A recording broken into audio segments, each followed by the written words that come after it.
जो जल की राशि वाले लोग हैं, जल की तरह शांत, और जिस तरह जल के ऊपर की हल्की फुल्की लहरों से आप उसके अंदर की गहराई में जो मूवमेंट चल रहा है उसे नहीं जान सकते हैं, बिल्कुल उसी तरह मीन राशि वाले ऊपर से बहुत शांत दिखते हैं। इनके मन के अंदर क्या चल रहा है, क्या नहीं चल रहा है, उसे जान पाना तो शायद ईश्वर के बस का, किसी और के बस की बात नहीं है। ये लोग बड़े ही धीर, गंभीर, शांत, विकट परिस्थितियों में भी अपने आप को तरा करके ले जाने वाले हैं। हिम्मत हारते नहीं हैं, लगातार चलते रहते हैं, हमेशा सजग, बहुत चैतन्य, धीर, गंभीर, विवेक से पूर्ण, और निरंतरता उनके जीवन का लक्ष्य है। जैसे मछली हमेशा चलती रहती है, कभी रुकती नहीं है, बिल्कुल उसी प्रकार मीन राशि के जातकों के जीवन में निरंतरता चलती रहती है। कितना भी स्ट्रगल हो, आपको मुस्कुराते हुए मिलेंगे, कभी रोते धोते छींकते कंप्लेन करते कभी नहीं मिलेंगे ये लोग। तो ऐसे मीन राशि के जातकों को मेरा प्रणाम है। स्वागत है आपका दीपा ज्योतिष में, और स्वागत है मेरे चैनल 21st सेंचुरी मॉम में। अगर आप मेरे चैनल पर नए हैं तो उसको सब्सक्राइब कर दीजिए और बेल आइकन का बटन ज़रूर दबा दीजिएगा, क्योंकि आपकी शिकायत होती है कि मैडम आपके बाकी वीडियोज़ हमको मिलते नहीं। मिलते इसलिए नहीं है क्योंकि आपने बेल आइकन का बटन नहीं दबाया होता है। अगर वीडियो पसंद आएगा तो इसको लाइक और शेयर भी कर दीजिएगा। शुरू करते हैं प्रथम भाव से।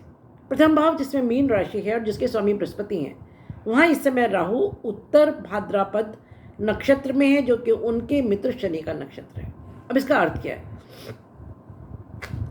बृहस्पति जिस घर के स्वामी होंगे, बृहस्पति देवताओं के गुरु, बुद्धि, विवेक, ज्ञान, मैच्योरिटी, धन, संपदा, संतान, नौकरी, बिजनेस, ये सब के देने वाले, घर की सुख समृद्धि के देने वाले हैं।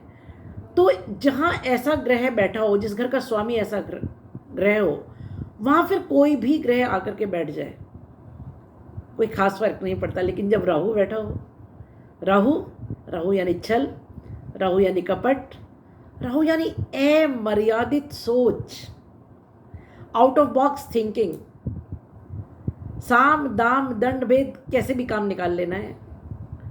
और संसार में जितना कुछ है, संसार में क्या ब्रह्मांड में, वो सब कुछ चाहिए और उसके बाद भी संतोष नहीं। ऐसी है राहु की प्रवृत्ति। लेकिन इस समय राहु क्योंकि शनि के नक्षत्र में है तो शनिवत व्यवहार करेंगे। अब शनि का व्यवहार कैसा है? शनि एक वृद्ध ग्रह है।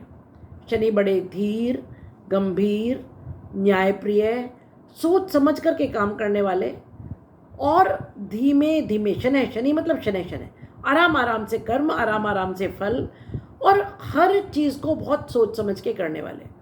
तो इससे में कॉन्फ्लिक्ट रहेगा आपकी पर्सनैलिटी में। राहु आपसे कहेगा, कुछ भी आइडियाज़ आए, कुछ भी मन में आया मुझे ये करना, तुरंत फटाफट कर दो। शनि कहेगा नहीं, रुको, आराम से विचार करो, इसमें फ़ायदा है कि नुकसान है। तो जब बृहस्पति के घर में राहु बैठे होंगे तो राहु की जो अच्छाइयाँ हैं वो तो आपको मिलेंगी।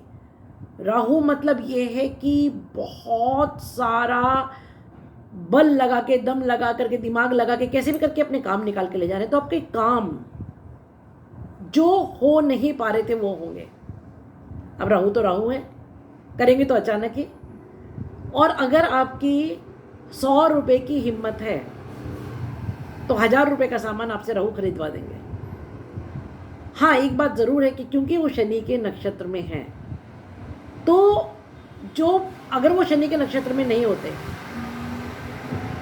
तो आप बिना कैलकुलेशन के, बिना सोचे समझे जो काम कर देते, अब वो नहीं करेंगे। ये समय एक ऐसा होगा कि जब आपकी वो जो 1000 किलोमीटर से दौड़ने वाली स्पीड है उस पर शनि ब्रेक्स लगाएंगे, काम बनेंगे, बहुत अच्छे काम बनेंगे, आप एनर्जेटिक रहेंगे, बहुत सारे आइडियाज़ आएंगे, नए नए आइडियाज़ आएंगे और आप उनको एग्जीक्यूट भी करेंगे। लेकिन राहु का जो पागलपन है, जुनून है, उसमें नहीं करेंगे। शनि की गंभीरता के साथ वो काम करेंगे तो उसके रिजल्ट्स भी बहुत अच्छे होंगे। अचानक उठापटक, अचानक कुछ कर दिया, अचानक कोई इन्वेस्टमेंट कर दिया, अचानक किसी से लड़ लिया, अचानक किसी पर प्यार दिखा दिया, शनि नहीं करने देंगे। तो कुल मिलाकर के जो एक राहु के बैड इम्पैक्ट थे उन पर अब कंट्रोल शनि लगाएंगे। बात करें दूसरे घर की, तो दूसरे घर में मेष राशि है, जिसके स्वामी मंगल अपने परम शत्रु स्थान में चौथे भाव में बैठे हैं। अब चौथा जो भाव है वो भूमि भवन और वाहन का भाव है और मंगल भूमि पुत्र है। मंगल वैसे भी शत्रु स्थान में अच्छे फल देते हैं। उसका कारण क्या है कि शत्रु स्थान में आकर के मंगल की जो कठोरता है वो थोड़ी कम हो जाती है। तो अब क्या होगा कि दूसरा घर धन, भूमि, परिवार, कुटुंब, वाणी, भोजन, इन चीज़ों का घर है।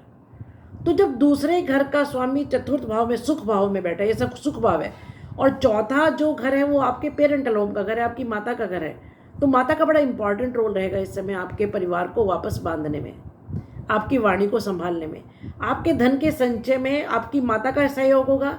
और आपका जो पेरेंटल प्रॉपर्टी है, आप कहीं अगर आप बेचने का सोच रहे हैं, उसे एनकेश करना है या कुछ खरीदना है वहाँ पर, या पेरेंटल होम में अगर आपको सेटल होना है, उसकी बहुत स्ट्रॉन्ग पॉसिबिलिटी इस समय दिख रही है। क्योंकि दूसरे का स्वामी जब चौथे में बैठा और चौथा सुख भाव, कुटुंब से सुख, दूसरा भाव कुटुंब का, चौथा भाव सुख का, कुटुंब से सुख, कुटुंब में एकता। और ऐसा हो सकता है कि आप अपने परिवारजनों के साथ मिलकर के कोई भूमि खरीदें, भवन खरीदें, वाहन खरीदें। कुल मिलाकर के ज़मीन से संबंधित कार्यों के लिए, केमिकल के वर्क्स के लिए, मैन्युफैक्चरिंग के लिए, या जो लोग लैंड में डील करते हैं, प्रॉपर्टी में डील करते हैं, उनके लिए बहुत अच्छा समय है, गजब समय है। बात करें तीसरे भाव की, तो तीसरे भाव में बृहस्पति वक्री हो रहे हैं शुक्र के घर में रह करके, वृष राशि में रह करके 27 डिग्री पर वक्री हो रहे हैं। कोई भी ग्रह जब वक्री होता है तो उसका गुण बढ़ जाता है। अगर क्रूर ग्रह वक्री होता है तो उसकी क्रूरता बढ़ जाती है, अगर शुभ ग्रह वक्री होता है तो उसकी शुभता बढ़ जाती है। तो बृहस्पति की शुभता इस समय बढ़ जाएगी, और वो जब कोई भी ग्रह वक्री होता है तो अपने घर से एक घर पहले के फल देता है। दूसरा घर कुटुंब का, वाणी का, भोजन का, धन के संचय का। तो इस समय धन का संचय होगा, वाणी मधुर होगी। कोई पुराने काम जो आपने बिगाड़ लिए उनको आप वाणी से सुधारेंगे। वैसे भी तीसरा घर पराक्रम का है, छोटे बहन भाई का है, पड़ोसी का है। इन लोगों के साथ कहीं कुछ अगर वाणी कठोर हो गई थी तो उसी वाणी की मधुरता से आप इन कामों को संभालेंगे। छोटी यात्राओं से लाभ होगा, छोटे बहन भाई से लाभ होगा, पड़ोसियों से लाभ होगा। बात करें चौथे घर की, मैं डिस्कस कर चुकी हूँ कि मंगल यहाँ पर परम शत्रु राशि स्थान में 20 अक्टूबर तक हैं। तो भूमि, भवन, वाहन का इस समय बहुत ही प्रबल योग बन रहा है। अपने पेरेंटल होम जाने का, ऐसा भी हो सकता है आप पेरेंटल होम शिफ्ट करेंगे, चलो भाई बहुत हो गया जॉब बाहर, अब बाहर नहीं रहना है, अब चलो अपने पेरेंटल होम में चलते हैं, वैसी पॉसिबिलिटी है। 20 अक्टूबर के बाद जब पंचम स्थान में मंगल आ जाएगा तो अच्छा, पहले घर में मैं आपको एक बात बताना भूल गई, फर्स्ट हाउस, क्योंकि बहुत लंबा खिंच गया था। वहाँ केतु की 7th, सूर्य की 7th और बुध की 7th दृष्टि आपके फर्स्ट हाउस पर। तो ये तीनों की दृष्टि जब वहाँ होगी, सूर्य आपको आत्मबल देगा, आत्मिक शुद्धि देगा, बुध व्यापार में वृद्धि देगा, बुद्धि में वृद्धि देगा, मैनेजमेंट में वृद्धि देगा। केतु का यहाँ पर होना आपको आध्यात्मिकता की ओर लेकर के जाएगा। मैं वापस आती हूँ पांचवें घर पर। तो पांचवें घर में मंगल अपनी नीच राशि स्थान में 20 तारीख के बाद होंगे, और राहु की यहाँ पंचम दृष्टि होगी। पांचवा भाव आपके विद्या, बुद्धि, संतान, आपके प्रेम प्रसंग, आपकी आध्यात्मिकता और पूर्व जन्म का घर है। तो यहाँ पर जब मंगल होंगे नीच राशि स्थान में और राहु उनके साथ आ जाएंगे तो एक थोड़ी सी चीज़ें अंगारक योग बनेगा राहु की दृष्टि से। देखिए, मैं एक बात हमेशा कहती हूँ कि वैदिक एस्ट्रोलॉजी में किसी भी हाउस में किसी प्लैनेट का प्लेसमेंट जितना इंपॉर्टेंट है, उससे भी इंपॉर्टेंट उसकी दृष्टियाँ हैं। तो राहु की पंचम दृष्टि जब यहाँ पर मंगल की जब मंगल पर जब राहु की पंचम दृष्टि पड़ेगी तो क्या होगा कि मंगल मतलब एनर्जी और राहु मतलब अचानक विस्फोट। तो थोड़ा सा अपने क्रोध पर नियंत्रण रखें, बच्चों के प्रति अपना प्रेम बनाए रखें, अपने प्रेमी प्रेमिका जो भी हैं उनके प्रति प्रेम बनाए रखें, अपने दाम्पत्य जीवन में प्रेम बनाए रखें, वहाँ क्रोध ना करें। लेकिन एक चीज़ अच्छी यहाँ पर देखिए, हर प्लैनेट के कुछ अच्छे और कुछ बुरे गुण धर्म होते हैं। अच्छी चीज़ ये होगी कि संतान के कामों में स्पीड आएगी, आपके प्रेम प्रसंग में जो भी कुछ रुकावटें थी उनमें स्पीड आएगी, एजुकेशन के बारे में आप कुछ भी सोच रहे थे उसमें बहुत अच्छा एक इम्प्रूवमेंट इस समय होगा। और ये सारी चीज़ें अचानक होंगी, ये सारी चीज़ें अचानक होंगी। तो ये एक ऐसी चीज़ है जो कि इस समय एक झटका दे करके रुके हुए इंजन को चलाएगा। बात करें आपके छठे भाव की, तो छठे भाव में सिंह राशि जिसके स्वामी सूर्य है आपके सप्तम भाव में बैठे हैं, बुध के साथ बुधादित्य योग बना रहे हैं और केतु के साथ ग्रहण दोष भी बना रहे हैं। यहाँ पर शनि की सप्तम दृष्टि है, छठा घर आपके रोग ऋण और शत्रु का घर है। तो इस घर के स्वामी सूर्य का होना सप्तम भाव में, जब इस घर का स्वामी ही सूर्य है, और शनि की यहाँ पर सप्तम दृष्टि, तो रोग ऋण और शत्रु से छुटकारा मिलेगा। ऋण आप अब और नहीं लें, ये मेरी आपको पूरी तरह से वार्निंग है। क्यों? क्योंकि देखिए इस घर का जो स्वामी है वो केतु के साथ बैठा हुआ है, तो थोड़ा सा एक प्रॉब्लम है क्योंकि ग्रहण दोष है।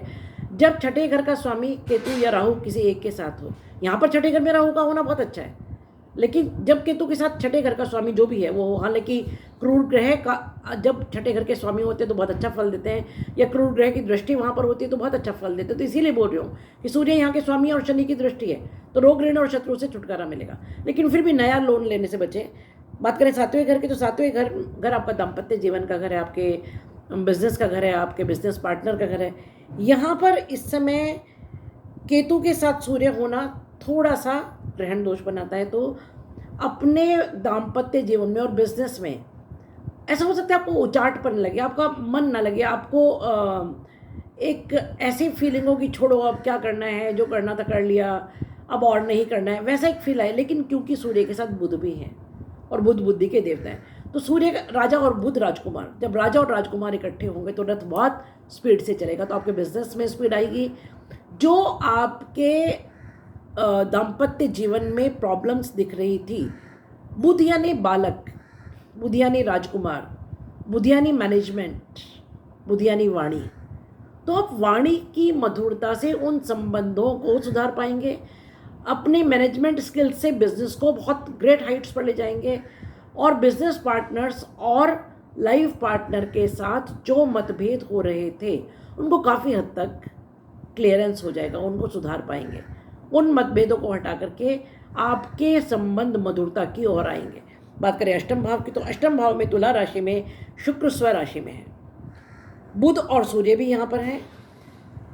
शुक्र और बुध मिलकर के यहाँ लक्ष्मी नारायण योग बना रहे हैं, और बुध और सूर्य मिलकर के बुधादित्य योग बना रहे हैं। शुक्र का अष्टम भाव में तुला राशि में स्वराशि में होने का मतलब क्या है? अष्टम भाव गुप्त रहस्यों का घर है, अष्टम भाव ट्रांसफॉर्मेशन का घर है, अष्टम भाव ऑकल्ट का घर है, अष्टम भाव ससुराल का घर है, अष्टम भाव पाताल, रंध्र, अंधेरा, डीप नॉलेज, रिसर्च, इस सब का घर है। अब जब यहाँ पर शुक्र होंगे, शुक्र धन के कारक है, तो अचानक कोई धन, वसीयत, बुजुर्गों से, ससुराल से गड़ा हुआ धन, कोई ऐसा पैसा जिसको आप ऐसा मान चुके थे खो चुका है हमारी तरफ से, वो अचानक आएगा। बुध और सूर्य मिलकर के यहाँ बुधादित्य योग बनाएंगे, तो क्या होगा कि इस समय बहुत सारे रहस्यों पर से पर्दा हटेगा। आप पेट्रोलियम पदार्थों से रिलेटेड कुछ काम कर रहे हैं, केमिकल से, खदान से, ऑकल्ट से रिलेटेड अगर कुछ काम कर रहे हो, उसमें गजब सक्सेस इस समय आपको मिलेगी। सूर्य के अष्टम भाव में होने से थोड़ा सा हार्ट इश्यूज़ और हेल्थ इश्यूज़ को थोड़ा सा संभालिएगा। पिता के स्वास्थ्य का भी थोड़ा सा आपको ख्याल रखना पड़ेगा। बात करें आपके नवम भाव की, तो नवम भाव जो आपका भाग्य भाव है, वहाँ पर शुक्र और बुध हैं, तो शुक्र और बुध मिलकर के यहाँ पर लक्ष्मी नारायण योग बना रहे हैं, और यहाँ पर राहु की नवम, शनि की दशम और बृहस्पति की सेवंथ दृष्टि है। ये तीनों दृष्टियाँ मिलकर आपके भाग्य भाव को जागृत कर रही हैं। ये एक ऐसा समय है जब भाग्य जबरदस्त साथ देगा। इन शुक्र और बुध की पूर्ण दृष्टि पराक्रम पर, और बृहस्पति की पूर्ण दृष्टि आपके 7th हाउस पर, और राहु की नवम दृष्टि जो अमृत दृष्टि है, शनि की दशम दृष्टि जो बहुत अच्छी दृष्टि है। इसका मतलब ये कि गुरु से अच्छे संबंध होंगे, आप आध्यात्मिकता की तरफ जाएंगे, धार्मिक कार्य करेंगे, धन को धर्म में खर्च करेंगे, और भाग्य इस समय ज़बरदस्त आपको साथ देगा। कुछ ऐसे काम जिनका आपने उम्मीद छोड़ दी थी कि अब तो नहीं होंगे, वो अब अचानक होंगे, क्योंकि राहु की भी नवम दृष्टि है। बात करें दशम भाव की, तो आपका कर्म भाव है, यहाँ पर मंगल की पूर्ण सप्तम दृष्टि है। धनु राशि और उसके स्वामी बृहस्पति इस समय वक्री हो रहे हैं, तो कर्म में इस समय बहुत उछाल आएगा। देखिए मंगल दशम भाव में आकर के उच्च के हो जाते हैं, तो अगर मंगल की दृष्टि यहाँ होती है तो वो भी उच्च जैसा ही फल देती है, और पूर्ण दृष्टि मंगल की यहाँ पर है, तो कर्म में इस समय बहुत अच्छा एक उफान आएगा। आप जॉब चेंज कर सकते हैं, आपको प्रमोशन मिल सकता है, बॉस से अप्रिशिएशन, पिता से अप्रिशिएशन, और कोई ग्रेट हाइट आप अपने कर्म स्थान पर इस समय प्राप्त करेंगे। बात करें 11वें भाव की, तो 11वें भाव में इस समय मकर राशि, जिसके स्वामी शनि 12वें भाव में बैठ करके वक्री हो रहे हैं, जब शनि 12वें भाव में वक्री होंगे तो 11वें के फल देंगे। 11वां भाव आपका लाभ का भाव है, इच्छा पूर्ति का भाव है। तो जो इच्छा पूर्ति में कमियां रह गई थी, जो जो काम आप ठीक से कर नहीं पाए थे, आपको क्या क्या चीज़ें करनी चाहिए थी अपनी इच्छा पूर्ति के लिए, कौन कौन से एफर्ट्स थे जो बाकी रह गए थे, वो चलिए आपसे आप करवाएंगे। और उन एफर्ट्स को करने के बाद आपको लाभ मिलेगा और इच्छा पूर्ति होगी। बहुत ज़बरदस्त ये समय है आपके लिए। शनि मतलब 12वें में जाके अगर वापस 11वें में आ रहे हैं, 12वें में शनि बैठे हुए हैं, इसका मतलब ये है, और वो भी शतभिषा नक्षत्र में, मित्र राहु के नक्षत्र में। तो शनि राहु जैसा बिहेव करेंगे, अचानक फल देंगे, तीव्र गति से फल देंगे। विदेश से लाभ होगा, एमएनसी से लाभ होगा, विदेशी लोगों से, एक्सपोर्ट इंपोर्ट से लाभ होगा। और सिर्फ इतना ही नहीं है, जो आपका व्यय होगा इस समय, शनि बड़ा सोच समझ के खर्च कराते हैं, तो जो व्यय होगा उसको इन्वेस्टमेंट कराएंगे। इस समय जो भी खर्चा होगा आप ये मान करके चलिएगा कि वो वेस्टेज नहीं है, वो चाहे आप किसी भी चीज़ पर कर रहे हैं, उसका आपको लॉन्ग रन में बहुत अच्छा इम्पैक्ट मिलेगा, बहुत अच्छा फल मिलेगा। ये है मेरा विश्लेषण अक्टूबर महीने के लिए। कुछ चीज़ें आपको करनी चाहिए। राहु फर्स्ट हाउस में है, बुद्धि पर कंट्रोल रहना चाहिए, उसके लिए दुर्गा माँ के किसी भी रूप में पूजा कीजिए। बृहस्पति वक्री हो रहे हैं, केले के पेड़ को जल में हल्दी मिलाकर जल दीजिए। और शनि भी क्योंकि वक्री हो रहे हैं तो सुंदरकांड या हनुमान चालीसा का पाठ कीजिए। ये 3 चीज़ें अगर आप कर लेते हैं तो बहुत समय तक और बहुत हद तक आपकी प्रॉब्लम्स का सोल्यूशन निकलेगा और आप बहुत अच्छे फल पाएंगे। शुभम भवतु, कल्याणम भवतु।